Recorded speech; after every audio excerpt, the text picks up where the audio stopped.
I have the iPhone 14 Pro here, and I'll be showing you how to pin text messages on any iPhone or iPad. So go to the Messages app and then find that conversation that you want to pin. Let's say you want to pin this one, okay?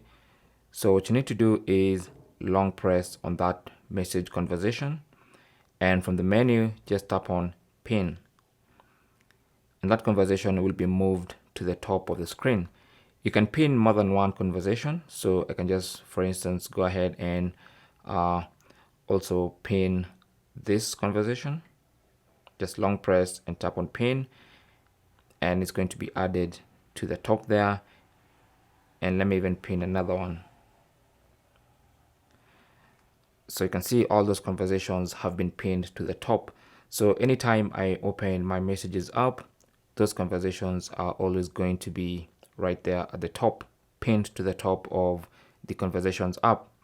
To unpin a message conversation, just long press on one of the pinned ones and then select unpin, and it's going to be returned to exactly where it was. Okay, and you can go ahead and unpin all those conversations. So that's basically how to pin and unpin messages on your iPhone. Thanks for watching. Leave your comments and questions down below, and good luck.